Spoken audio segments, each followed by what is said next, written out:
लग्नसराई season चालू झाला आहे आणि ब्रायडल मेकअप ऑर्डरबरोबरच आपल्याला एक ऑर्डर मात्र फिक्स असते, ती म्हणजे आईच्या मेकअपची, म्हणजेच मॅच्युअर स्किन मेकअपची.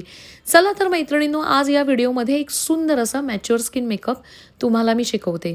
फेस क्लीन करून झाल्यानंतर मी टोनर अप्लाय केलं आहे फुल फेसवर. तुम्ही बघू शकता, टोनर मी स्प्रे करत नाही तर डॅब डॅब करून अप्लाय केलं आहे. त्यानंतर मॉइश्चरायझरमध्ये मी यूज करणार आहे सेटाफिल डॅम्प मॉइश्चरायझर. फुल स्किनवर छान पद्धतीने मी मॉइश्चरायझर लावून घेतलं आहे. आता जिथे जिथे ओपन पोर्स आहेत तिथे मी PACचं पोर प्रायमर लावून घेते. तुम्ही बघू शकता, बोटानीच मी लावून घेतलेलं आहे.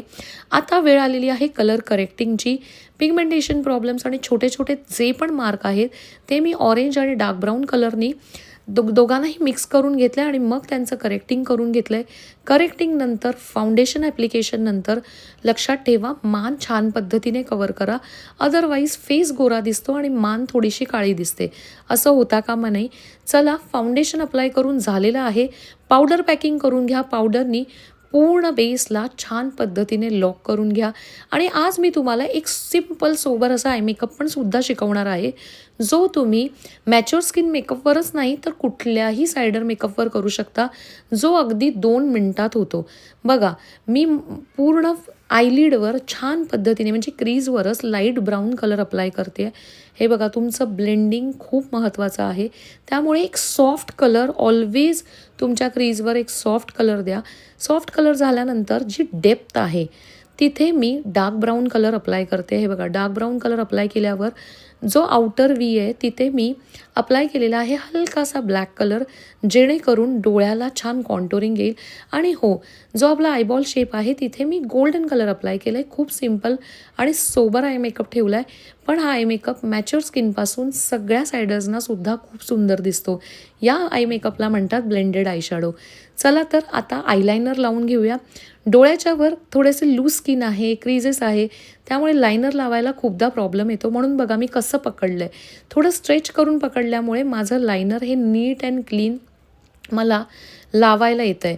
आणि तुम्ही बघू शकता, मस्त इनर कॉर्नरसुद्धा छान पद्धतीने फिल करून घेतले आहेत. आयलायनर झाल्यावर चला आता वेळ आलेली आहे काजळाची. मस्त काजल पेन्सिलनी काजळ लावून घेतलं आहे. आयब्रो डिफायनिंग करून घेऊया. आयब्रोज, त्यानंतर डोळे, नाक, लिप्स, हे जे आपले फीचर्स आहेत ह्याच्यावर मी जास्तीत जास्त लक्ष देते. हे जेव्हा तुम्ही खूप सुंदर पद्धतीने एन्हान्स करता त्यावेळी नक्कीच खूप छान असा मेकअप होतो. आणि तुम्ही बघू शकता, काकूंचे जे फीचर्स आहेत ते इतके सुंदर आहेत, तेच डिफाईन करायला मी जास्तीत जास्त लक्ष देते. आणि चला, हलक्या हाताने आपण कॉन्टोर करून घेऊया. कॉन्टोरिंगनंतर जे फायनल टचअप आहे म्हणजेच लिपस्टिक आणि फिक्सर, हे झाल्यानंतर मी या काकूंचा फायनल लुक तुम्हाला दाखवते. हा व्हिडिओ तुम्हाला कसा वाटला आणि काकू आपल्या आधी अशा दिसत होत्या आणि आफ्टर मेकअप कशा दिसत आहेत मी तुम्हाला दाखवते. बघा किती सुंदर. आणि हा मेकअप कसा वाटला, हा व्हिडिओ कसा वाटला, असे ट्युटोरियल अजून तुम्हाला बघायला आवडतील का? प्लीज कमेंट करायला विसरू नका, बिकॉज हे सगळं मी तुमच्यासाठी पोस्ट करते. आणि खरंच तुम्हाला माझं काम कसं वाटतं हे मला नक्की सांगा. मुलींना तर माझं काम खूप आवडलं आहे, त्या खूप खुश आहेत, पण तुम्हाला कसं वाटलं हे कमेंट करायला बाकी नक्की